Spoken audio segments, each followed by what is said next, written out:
Welcome everyone. My name is My Grandmother, and on behalf of the World Jewish Congress, we're doing a project interviewing different survivors of the Holocaust or people who have experienced aspects of the Holocaust. I'm here in Brooklyn today with my grandmother, Nelly Grussgott, who's going to share her story and experiences during World War II. Would you like to introduce yourself? I'm Nelly Grussgott. I was born in Berlin, Germany in 1930.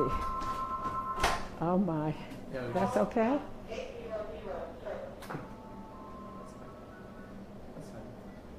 Someone's on the phone, so we are interrupted right now. Hold it.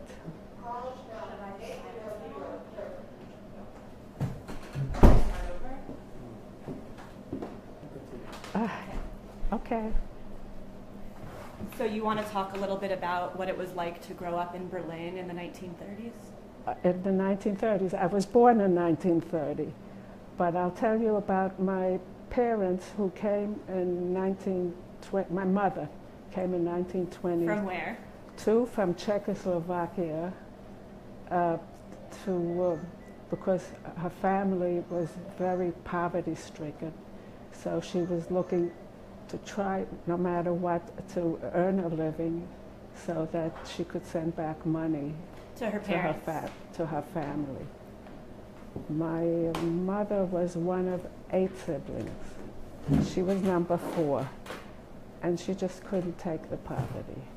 And she couldn't take, her parents couldn't even pay the rent, and they were going to be evicted. And she was very brave, picked herself up. She was already 24 years old, and it was very hard to get married also because they didn't have a dowry.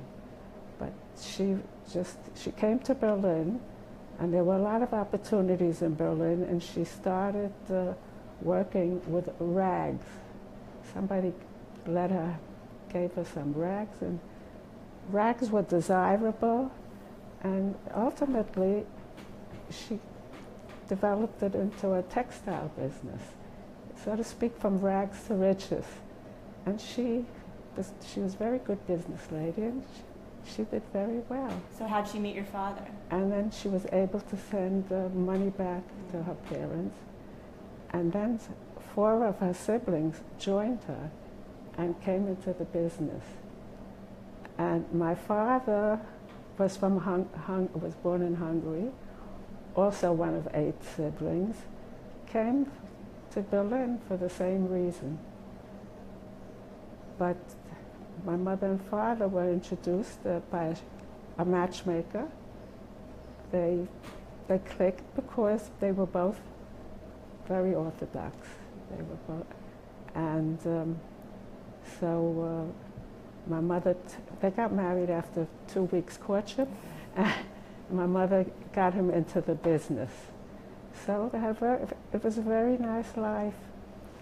So this was in they got married in 1927, I believe. I'm not actually sure about the figures, but 1927. And then my mother gave birth to a little boy, but it was a stillborn, and I was born in 1930.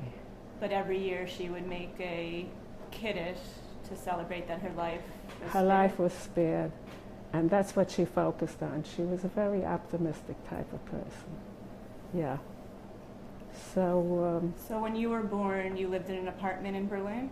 Yeah, lovely apartment. We had a telephone. We had a very nice life. The boy was born in 1928, 29. I was born in 1930. So my mother's brothers and sisters had come over, and they were not married yet. And there was another brother who was married, but they didn't have any children. So I was the only child, and I was pampered and spoiled, and it was just wonderful for me, you know. So, but. And do you remember kindergarten in Germany? I went to a Jewish kindergarten. Had a lot of fun there, very nice. But Hitler came to power in 1933. So did you see changes as you were growing? Gradually, very gradually.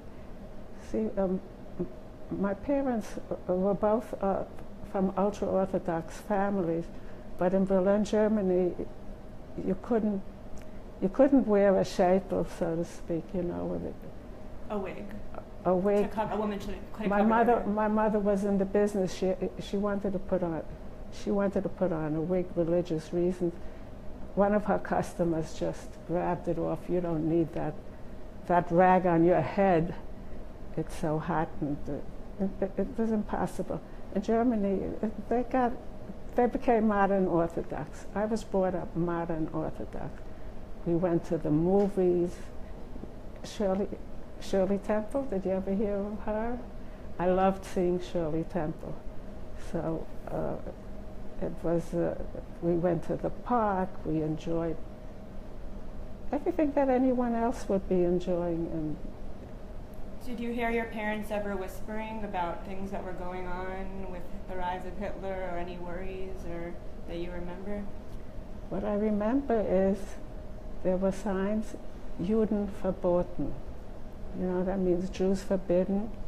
It started, signs, couldn't sit on the park bench anymore. Jews couldn't go to the movies anymore. It was very gradual and a lot of problems. So what happened with school? Were you still allowed to go to school? Food was rationed. Oh, God. I was in the first grade, didn't feel it that much until 1936.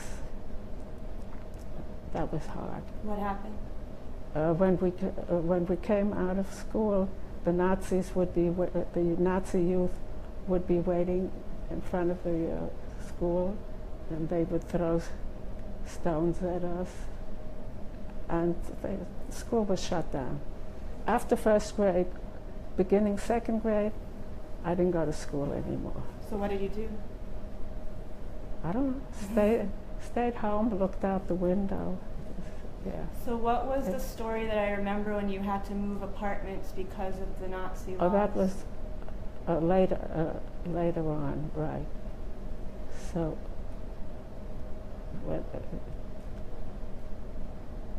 did you, in between not being allowed to go to school and then having to move apartments, what else was going on?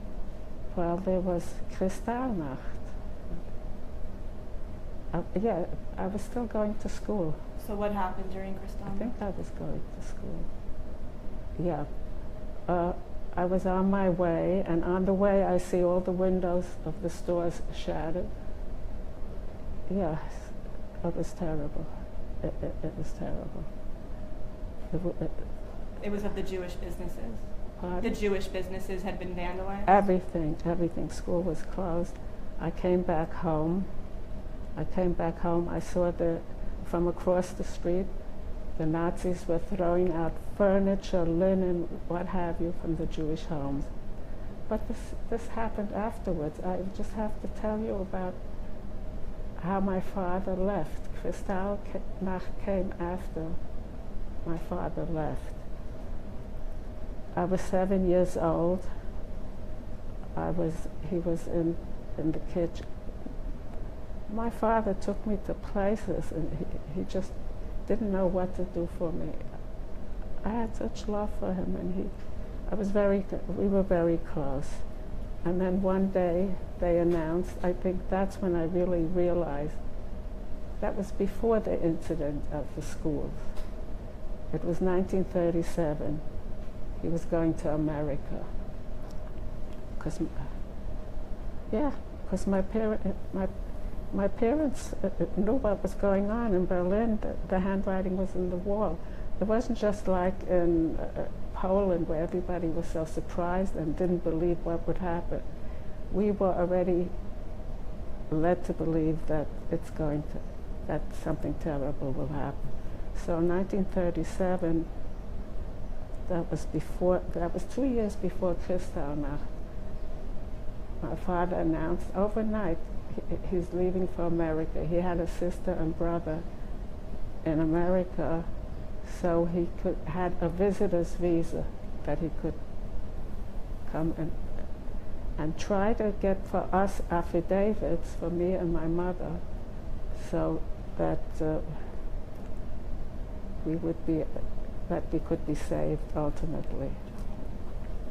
So just for those who are tuning in, we're listening to Nelly Grussgott talk about her experiences in Berlin before coming to America in the 1930s, and her father who came here to try to secure affidavits for his wife and daughter, for my grandmother's mother and herself, and the story that happened in the years that he was trying to get them over here and what happened to him in going back.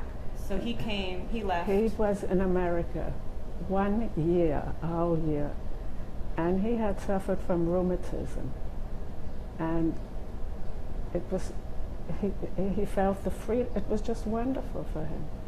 But he worked very hard to get us affidavits, and he got us very good sponsors, the best. Horowitz Margaret and the Matzah factory, they were related to us. They gave us the affidavit. So he was sure that once his visitor's visa expired, that he would be able to, that he would come back to he went back to Belgium. Belgium was a free country at that time. So he'd go to Belgium so that we could get the visa, because we had the wonderful affidavit. So you had to get it from him in person? Why did he have to go to Belgium at all? Why couldn't he wait for you here? He missed us. He was worried.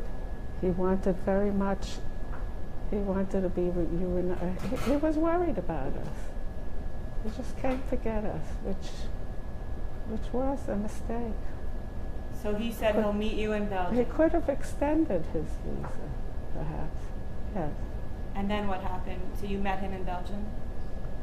We came to Belgium for 1 week, yes, and then we realized that it's not so easy to get back into the United States. For him?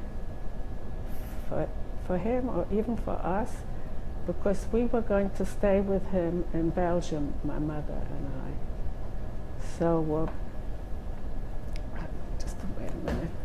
So, my parents went to the council, and they said, being that my father was born in Hungary, the Hungarian quota is closed. And it's going to take time before he can get a visa.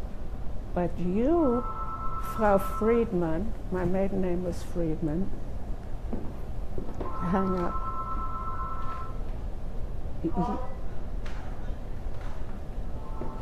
Yes. You are already on a list, Czechoslovakian born, and that quota was moving. So we advise you, don't stay with your husband in Belgium. You go back to Berlin. And this was, that was when he came back, but in between there was Kristallnacht, while my father was still in America. So I'm skipping around somehow. So you met him in Belgium? Because he came to get you? Yes. To see you? Yes. And he was going to go back with you to America?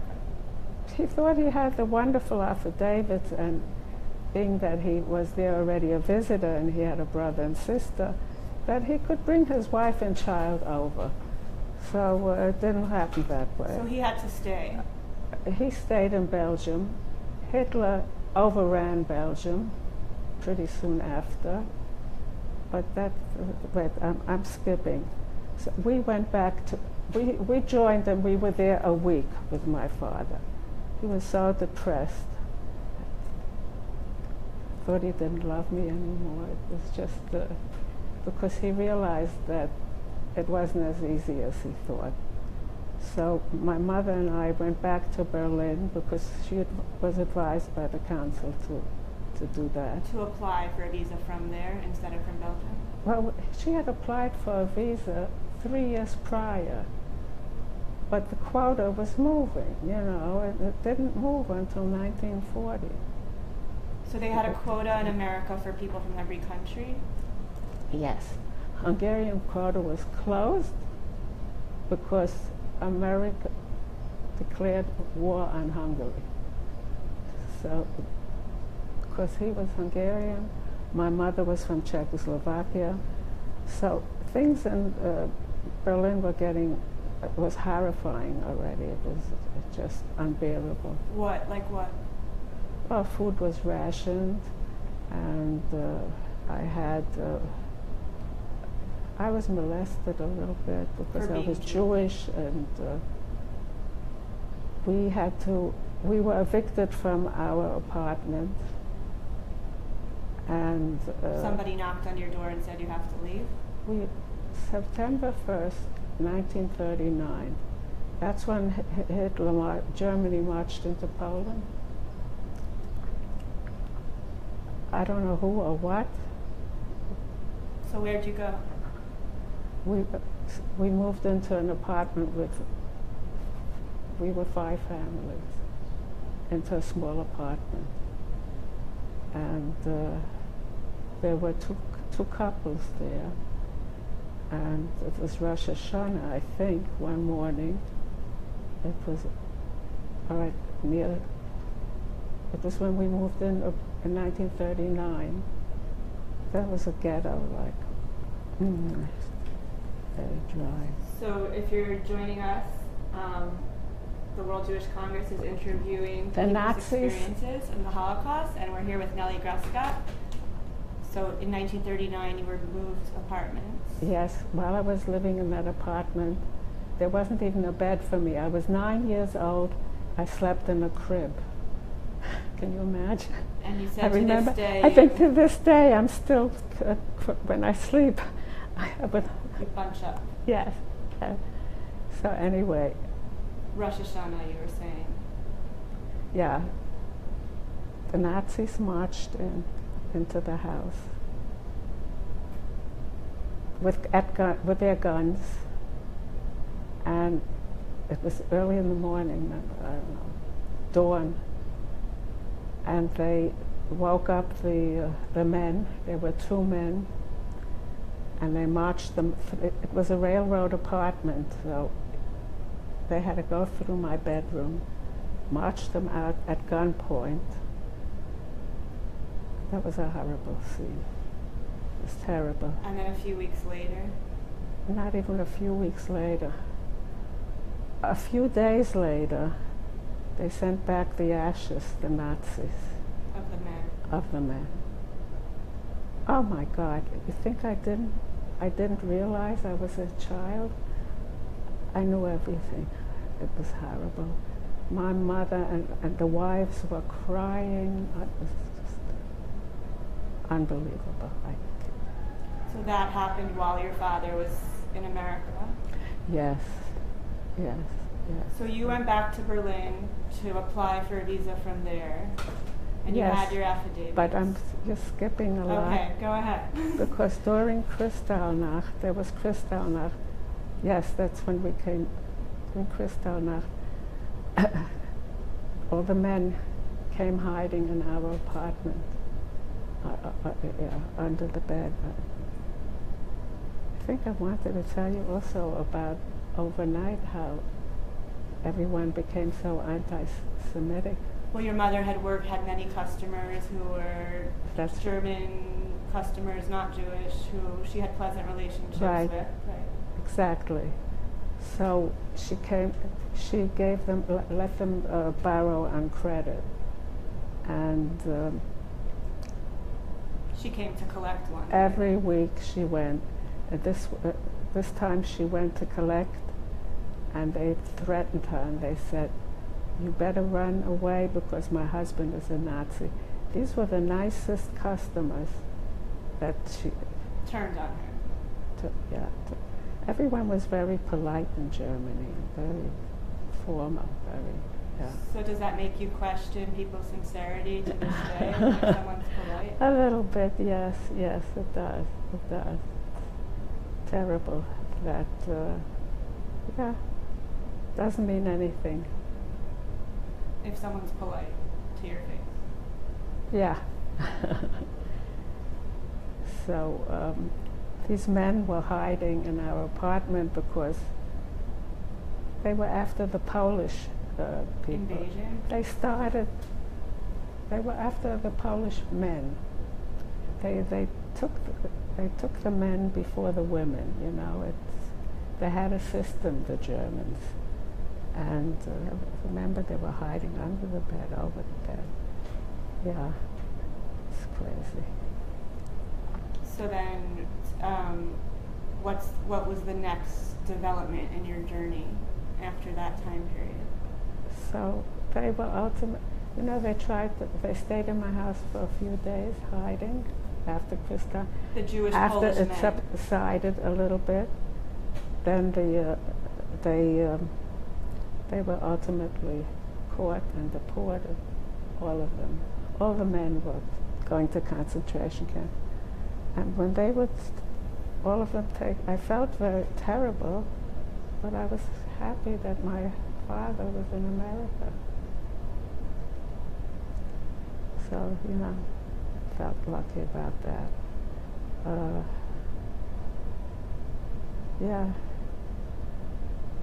So he was in America, but then he came to Belgium, and you were back in Berlin. Right. So what was the next step? In Berlin, in my new apartment, there was a barber there, and I went in for a haircut, and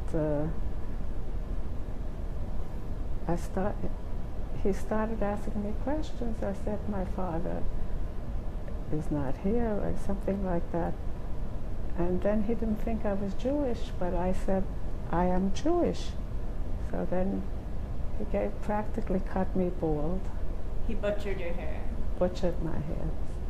Yeah, it seems like overnight they all became Nazis. They hated Jewish people. Do you have anyone from the Berlin network who was good to your family, or was that only in Slovakia with my grandfather's side? There was no one you could rely on for help? Oh, I don't, that I wouldn't know. Maybe my mother had some friends who helped her, but I don't think so. No. So then how did you finally make it here? So it's the last minute. My mother was preparing to go as a maid to England, and I was supposed to go to the Kindertransport. So you wanted to tell people what that is, the Kindertransport? Oh, the children were being saved, like I would be going to an orphanage to London. That was the only place that they let you. So she was going to put you on that train? Yes. And this was early in 1940, January, maybe end of 1939. She received the call, you can get your visa, and you can come. So we left. So how did you leave? Where did you go first? We went to Italy.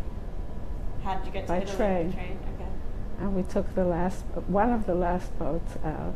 Still remember the name, Conte de Savoia. And it was setting sail for New York. Yeah.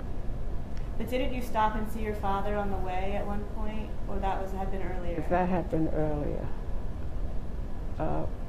about 6 months earlier. How was the boat ride?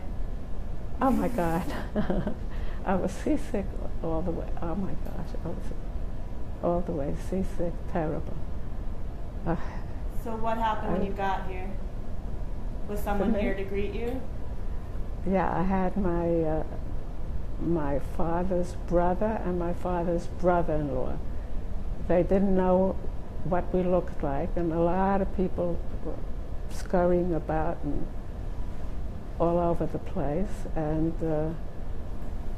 my mother was looking for them. They were looking for us. And finally, I got restless, and I started running here and there, because after I landed, no more seasickness. I was like, yeah. So I just want to show, when was this picture taken of you with your father?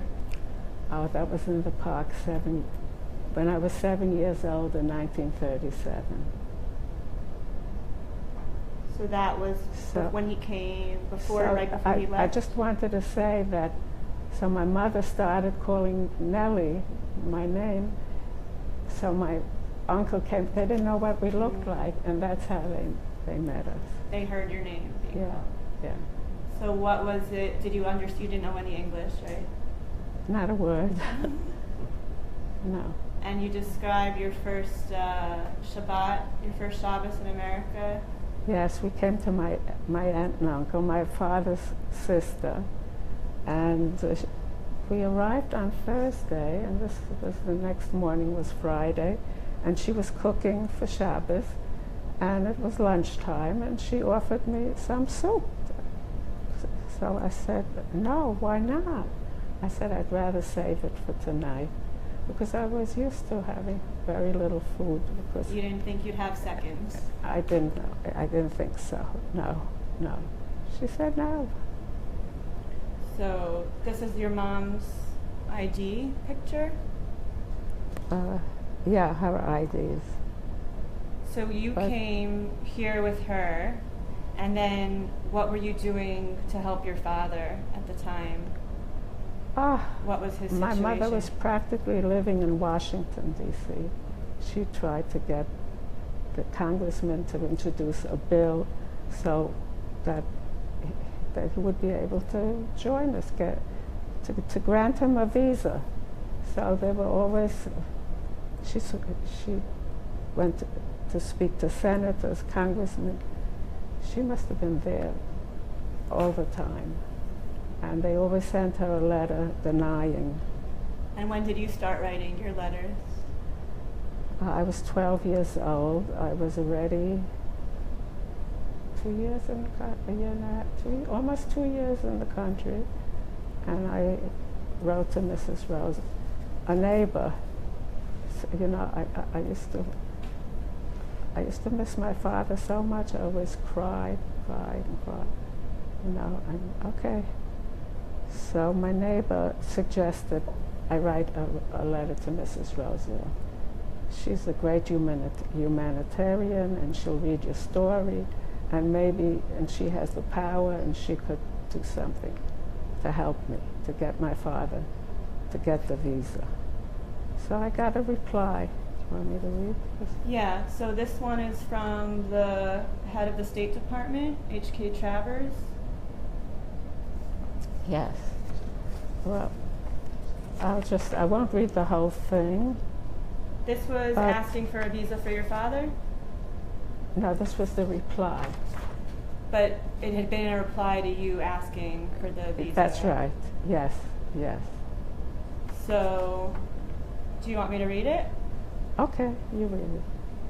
My dear Nellie, I have your recent letter addressed to Mrs. Roosevelt concerning the visa case of your father, Mr. Ignaz Friedman, on which an unfavorable conclusion was reached after consideration by the Review Committee and the Board of Appeals. Under the regulations adopted by the various agencies represented in the review procedure, a case may not be considered by the Board of Appeal until after the lapse of a period of 6 months. So basically they were saying you have to wait 6 months, and he's stuck in Belgium. So what was going on? Were you writing to him during that time? Yes, I have letters here. He was writing to us, and we were writing to him until finally the letters were censored, and many of the letters that we did write to him, he never received. It was terrible. And he wrote us letters, I guess we didn't. But these are the letters that I translated, and we received. Do you want to read it? Yeah, this is very heart-wrenching, very heart-wrenching. He was now deported from Belgium to Marseille. He was in a concentration camp of sorts. In Marseille, France. In Marseille, France, yes. And he always wrote, "Dear precious Yeti, dear precious Nelly, On Rosh Hashanah, I received a letter from the consul that I am to appear before him, and I was certain that the visa would be granted. I was overcome with anxiety. The following day, the secretary matter-of-factly informed me that the visa had been denied. She saw that I was about to faint. She said that maybe the files could not be found as a way to give me some hope. I broke out into a cold sweat, and she had me sit down.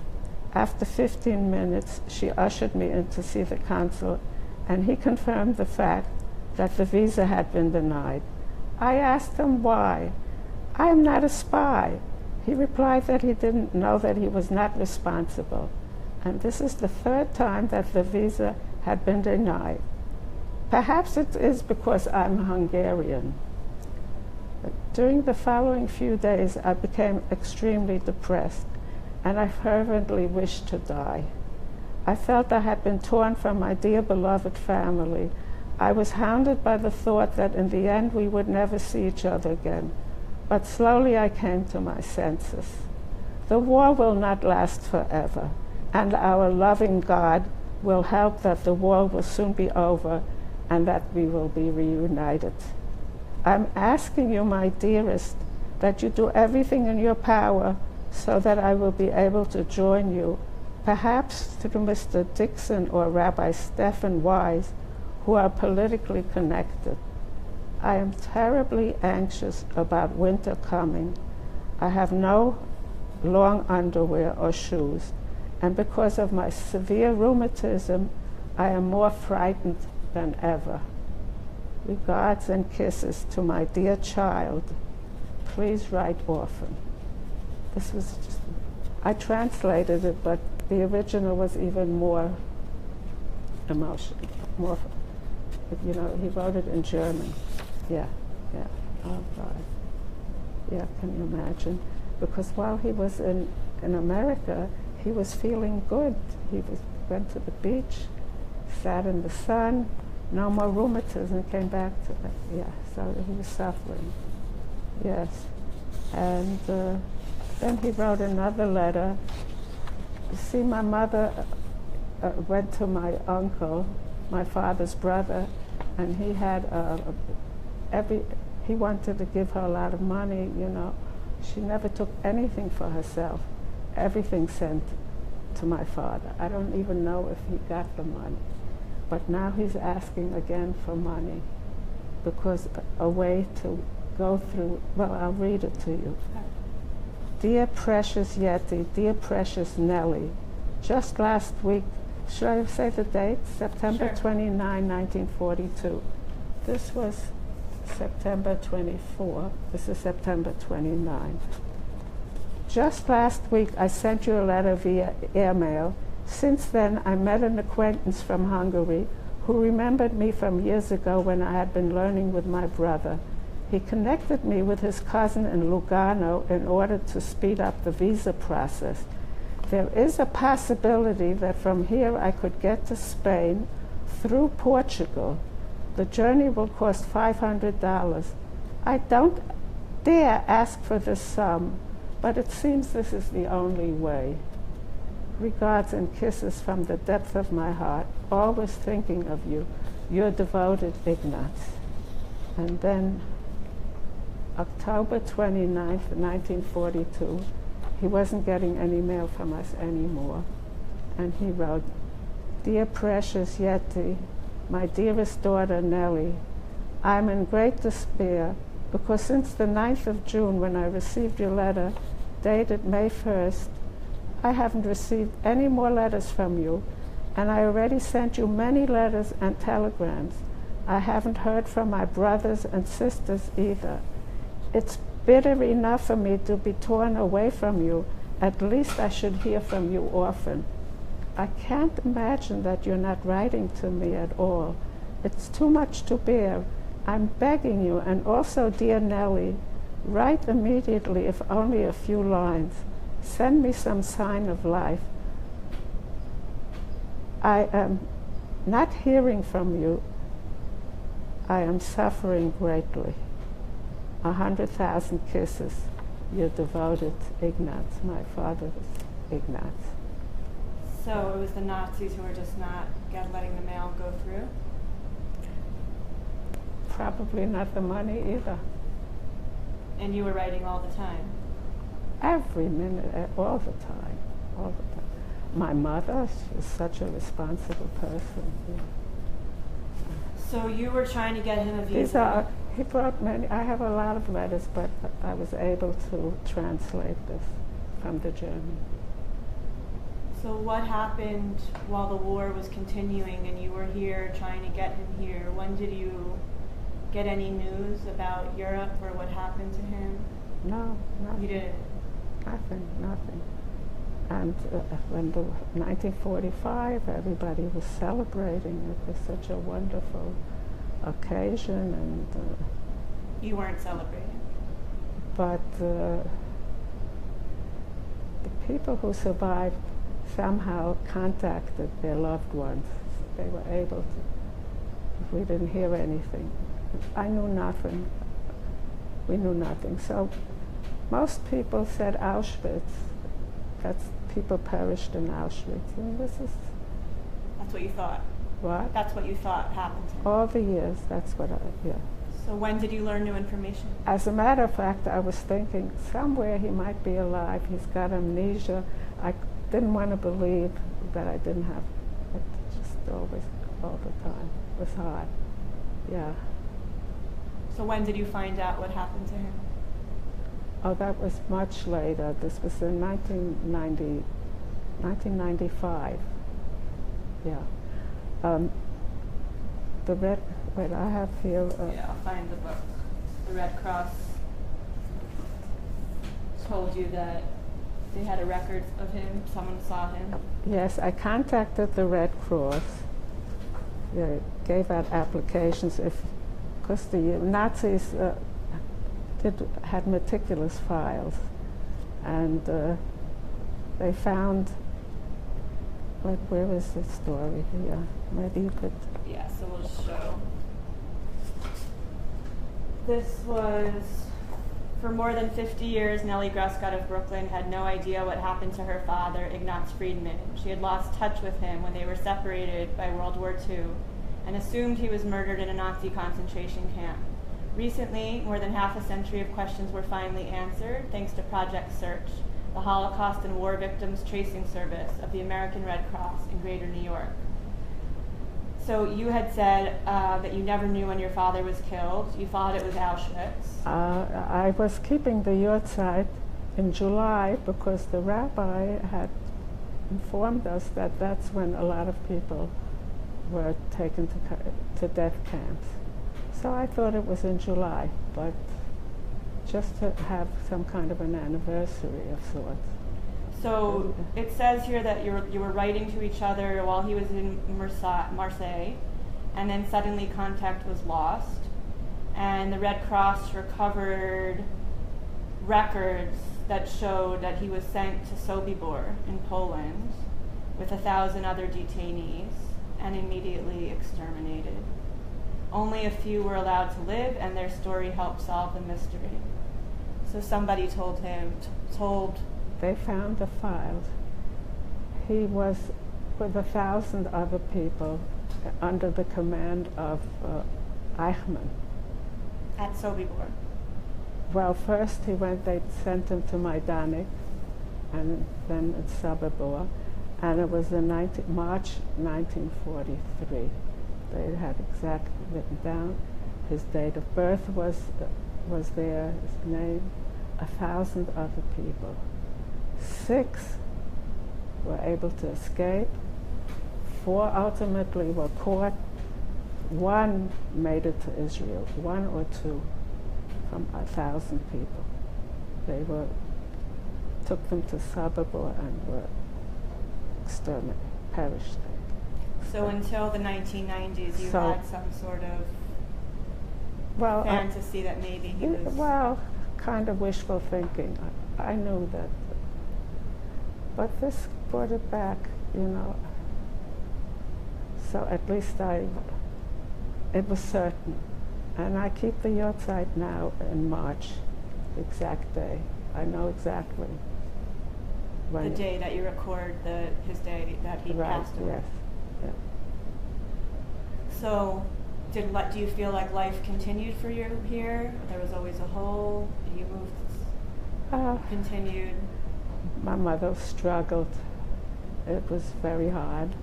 We didn't have any money, much of any money, and we lived on the Lower East Side, very congested. It was the slums, not like it is now.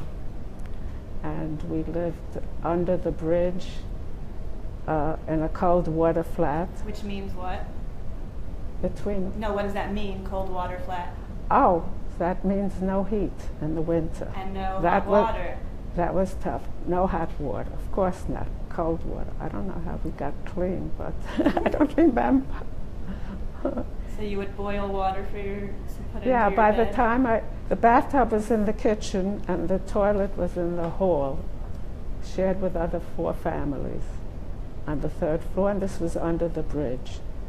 And there was the trolley cars going, making a lot of noise, right by my window. The trolley car, the elevated lines, and they had a car mechanic shop right next to the house where I lived. Well, anyway, it wasn't easy. My mother paid $11 a month rent. That was right. So we were happy we were alive. We made the best of it. And how were you received in public school? Because in Germany, I used to, the last 4 or 5 months, I was sure that I was going to be killed. Because when we left, my mother and I, we had all the families we were living with, and we connected. We had they all perished. And I knew it. I knew that they would be killed. Yeah. So what did you say? How you were received in school when you came to public school? Were you treated like an immigrant in a bad way? I couldn't speak a word of English, so I think I was here a week or 2 and had to go to school. I came into the 3rd grade, and the teacher just put her hands to her head. She didn't know what to make of me, couldn't speak English, nothing. So the next week, I was demoted into the 1st grade. So that was embarrassing. But you quickly moved up, back up. I think within 4 months, I got into the 3rd grade. Didn't you win the spelling bee? No, a multiplication bee, something like that. A spelling? I don't know. Stories get passed down. But I thought I remembered that you won a spelling bee.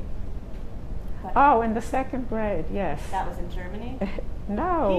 Here? Oh, okay. Here, because by the time I was in 2nd grade, the teacher I was learning English a little bit. I think within 3 months I was speaking English, because within 6 months I was already in the 4th grade or something. You have a story where you met someone when you were here in New York who you had known from Europe. You ran into them, right?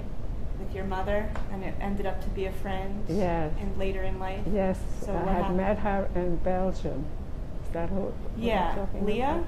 My friend Leah. So what, you want to tell that story? Well, she also. Yeah. Well. You were in Belgium to see your father, and you got friendly with a little girl.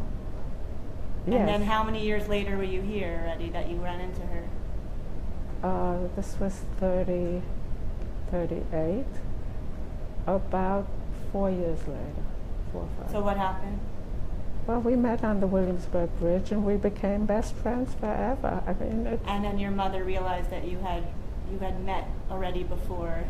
My mother and her mother were in shul together, praying. They knew each other. But I didn't remember Leah, my friend.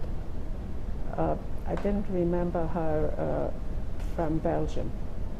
But we took a walk on Shabbat on the Williamsburg Bridge and met her, and the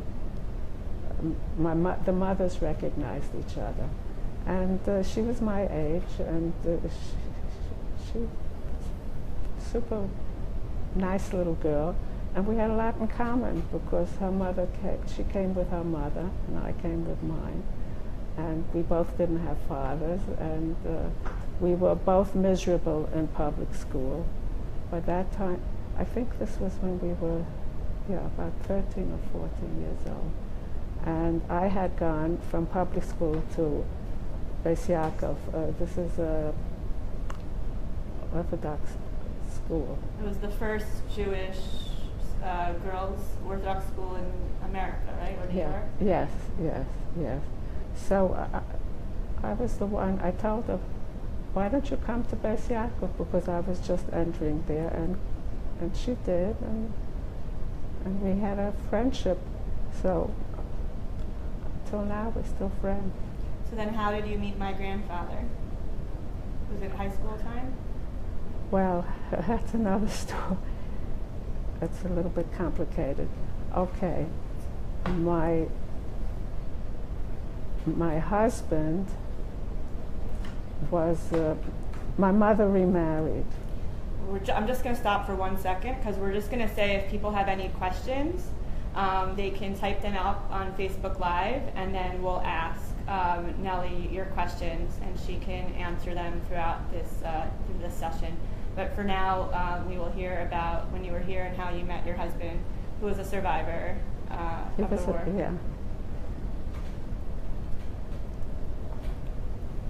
He was a My husband went through the war hiding, and he also came from Czechoslovakia. And there was anyway, after we knew for certain that my father was killed, my mother remarried. And that's a little bit of a story. I was 16 years old, and we were living in this Cold War, and she didn't know how to present it to me. She said to me, Nelly, when you get married, can I come live with you? And I said, I don't know why I said that, but I said, I don't know. And that was a very good opening for her. I said, depends if my husband will let you come live with me. I really wanted to, but I didn't know where it was coming from. So, of course my mother could come live with me. But she said, look, you're going to get older, you're going to get married, and I have a chance to and I'll be all alone, and I have a chance to get married. So, the first thing I answered, I knew we're not going to stay in the apartment if my mother's getting married. I said, oh, Ma, we're going to have steam. You'll have a heated apartment finally. Yes, I guess it was tough living for 6 years without heat in the winter, where my friends couldn't come visit me. So anyway, she got married to my stepfather, and he had his wife was married. His wife's sister was married to my husband's father. So it was his nephew was coming over. He was his nephew. After but the he war. Was not really a blood nephew. Right. Yeah, after the war. His wife's blood nephew. Right. So he came to visit his stepfather. Step uncle. No, my stepfather. Your stepfather. His was uncle. his uncle. Right. He came from America. That's all he had here. Exactly. I'm getting very hot.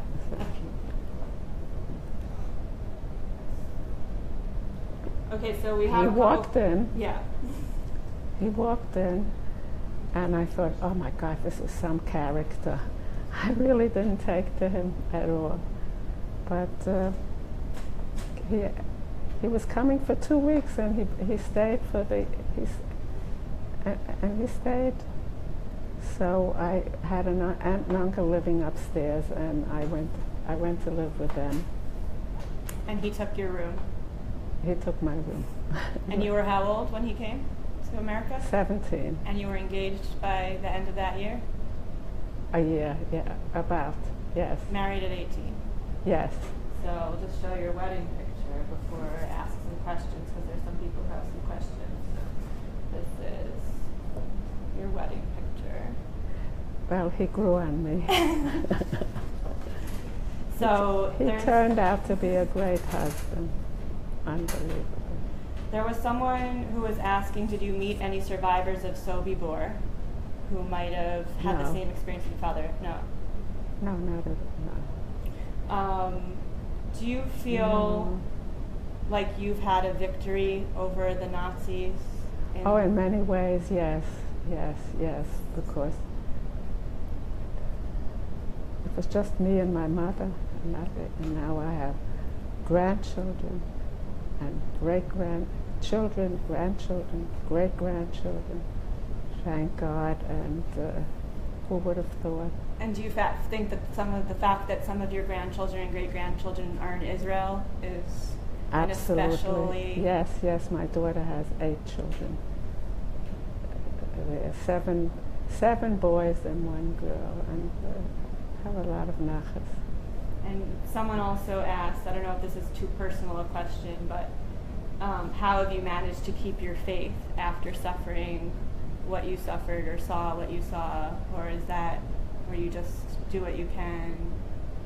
How you manage to keep your faith? I was brought up this way, and I couldn't imagine that I would be any other way. And there are a lot of mysteries in this life, and we really don't know. And they say that Tisha B'Av will be, in years to come, will be a yontif. So go figure, and God has his own ways. What are your thoughts on America? Because in one sense it saved you, but it didn't save your father. They were so anti-Semitic here in those years. Who was? The State Department was terrible. So do you feel a sense of patriotism, or more anger, or mixed feelings, or? I was listen. This was my haven. I was saved. I knew no one is going to come around and kill me or send me to concentration camp, and we were free, and that was what mattered.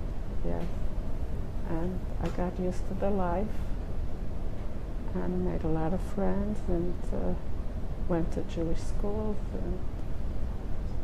and got married and had a family, and I feel I had a very lucky time. Is there something that you would want to tell your children or grandchildren or the next generations that don't know about what happened in Europe in World War II in terms of some sort of like a lesson of that things can change quickly, that you should be vigilant, that you have to appreciate what you have? Like, is there a lesson that you think appreciate what you have? Oh boy, don't complain about petty things, and I couldn't understand it when your kids would be fighting or something? When the kids, that too, because I was an only child, so I didn't understand that. But when they were complaining, you know, I had such a different childhood that things bothered them that were so inconsequential as far as my life was. Don't sweat the small stuff. So I think it might, yeah.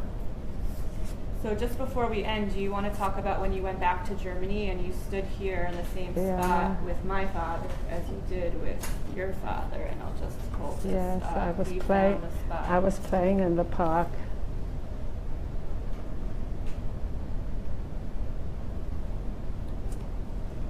So this was when you were 7? 1937. And this was when you were... With my father, yes. It's the only picture I have with my father. It's really...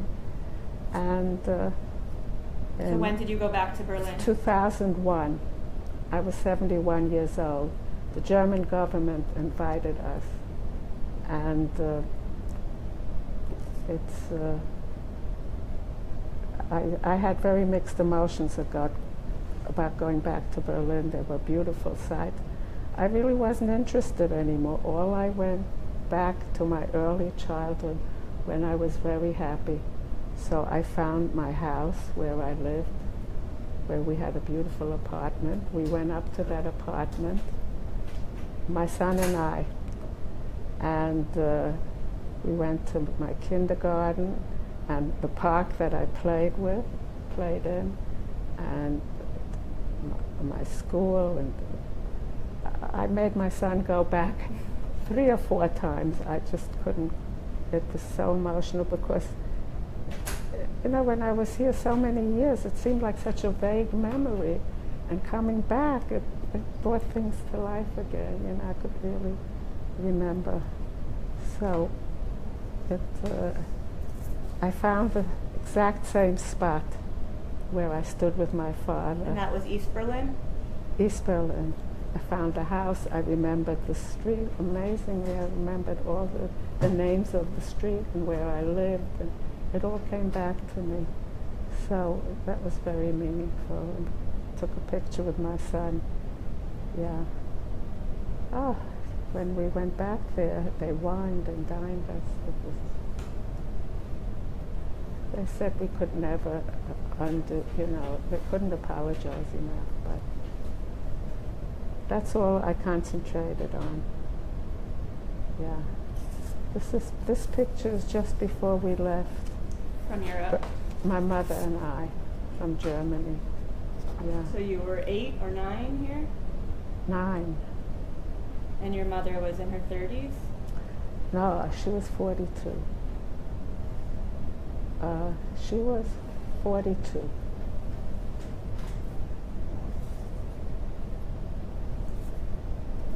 So just one last question in terms of, I guess, refugees today, if people are trying to get in, what would you say? Check their... Look at so many Jewish people, families could have been saved. They had to go to, if America would have opened the doors for Jewish people, they had to go through to Shanghai, go through different countries and get to Canada. Couldn't. They closed their doors, and now, right before Trump, anyone could come in. We were not terrorists. Right. So it didn't make sense. But you're here, and we're glad to have you here. Yeah. We always say, because of you, we're here. So. True. Thank you for sharing your story.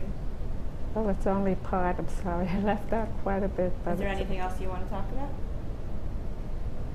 Well, this is my my school picture. I only made it to first grade from Germany. I had that picture. And I would tell you, this picture is my family in 1998, was it? Yeah, I think so. Right. So these are my grandchildren. My children are my grandchildren. And I have it hanging in my living room, big frame, because this was the only occasion that all my grandchildren could be together. And all of these are now married and have their own family. And my daughter moved to, one of my daughters, my youngest daughter, Dina, got married in Israel, and she had 7 boys and 1 girl. So when we were going to frame the picture, they asked, "Oh, is this a boys' school?" Because I have many more grandsons, only 3 granddaughters who are very special, and 12 grandsons. It was the only time that we could all take a picture together in the park. Is there one last message that you want to share that people should learn from your story in terms of hope or resilience or tolerance or anti-Semitism, Jewish continuity, anything along those lines? Or your own thoughts? About anti-Semitism? Just like what a lesson that you took from your experience that you think people should know about after your journey. Well, I feel that I was very lucky. I didn't go through concentration camp. That was where people were dehumanized. And it's like we went through a fire unscathed. It was just, and we owe it all to my father, who sacrificed his life so that my mother and I could live and have nachas. And somewhere up there, he's looking down and experiencing the joy. I had a wonderful husband and a lot of nachas for my children and grandchildren and the great-grandchildren. I can't begin to tell you. I feel very fortunate and very, very lucky. And I'm living to be able to appreciate every moment. And I hope to go to Israel very soon and see my family there. And they're all so loving and wonderful, and it's all. And I'm very fortunate because we have a very wonderful family life.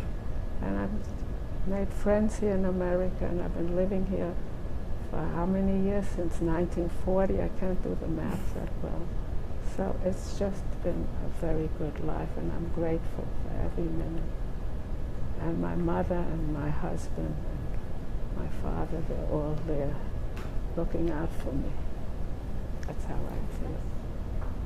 Thank you for doing this. It's important to share your story. Okay, finished?